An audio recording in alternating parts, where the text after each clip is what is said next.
Serial Paru संग देव के आने वाले ट्रैक में कहानी एक ऐसे मोड़ पर पहुंचने वाली है जिसने पूरे घर के माहौल को बदल कर रख दिया है। जहां एक तरफ देव और पार्वती के बीच अनकही नजदीकियां बढ़ रही हैं, वहीं दूसरी ओर घर की हवा में एक अजीब सी बेचैनी फैल चुकी है।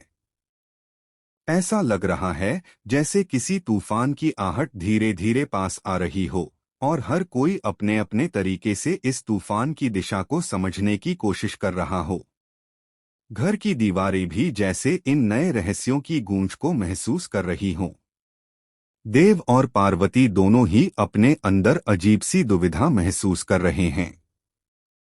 भले ही दुनिया को उनकी शादी एक झूठा समझौता लगे, लेकिन दिल के किसी कोने में एक नाजुक सी डोर धीरे धीरे बुनने लगी है। देव का पार्वती के प्रति भाव बदल रहा है, उसके व्यवहार में नरमी आ रही है और पार्वती भी देव की कठोरता के पीछे छिपे दर्द को समझने लगी है। दोनों के बीच के रिश्ते में एक अनकही खामोशी है जो शब्दों से ज्यादा कुछ कह रही है। लेकिन इन भावनाओं को सबसे पहले महसूस करने वाली है नन्ही, जिसकी निगाहें देव और पार्वती के बीच आती इस नई रवानी को चुपचाप देख रही हैं। नन्ही के मन में एक सवाल बार बार उठ रहा है कि आखिर यह रिश्ता क्या है।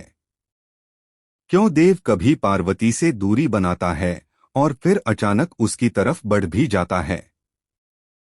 नन्ही अपने स्तर पर सच्चाई जानने की कोशिश कर रही है। वह हर छोटी बड़ी बात पर नजर रख रही है और समझ नहीं पा रही कि यह नजदीकियां अचानक कैसे बढ़ गईं। उसे लगता है जैसे देव उससे बहुत बड़ी कोई बात छुपा रहा है और यही बात उसके मन में जलन, शक और बेचैनी का मिश्रण पैदा कर चुकी है।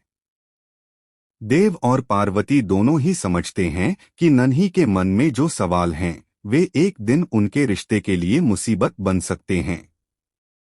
इसलिए दोनों सोच रहे हैं कि नन्ही को पूरी सच्चाई बता दी जाए ताकि वह गलतफहमी में न रहे।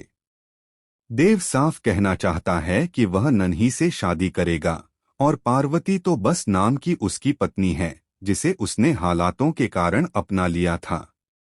लेकिन यह सच कहने का सही समय आए ही नहीं रहा, क्योंकि अब कहानी में एक नया तूफान प्रवेश करने वाला है।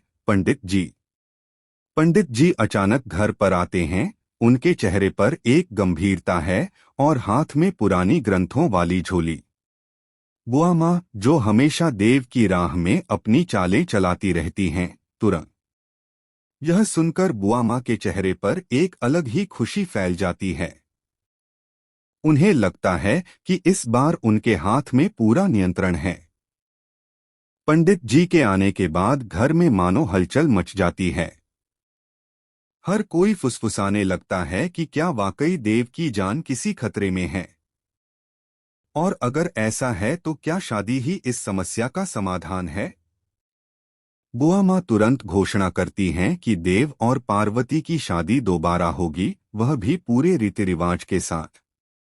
पार्वती यह सुनकर घबराती है क्योंकि उसे लगता है कि यह सब अचानक कैसे हो सकता है। उसी समय दूसरी तरफ अंबिका और नन्ही इस खबर से पूरी तरह घबरा जाती हैं। उनके चेहरे पर शक, डर, नाराजगी और चालबाजी सब एक साथ दिखने लगते हैं। दोनों के मन में एक ही प्लान बनता है, अगर देव की शादी हो रही है तो दुल्हन पार्वती नहीं, नन्ही होनी चाहिए। अंबिका और नन्ही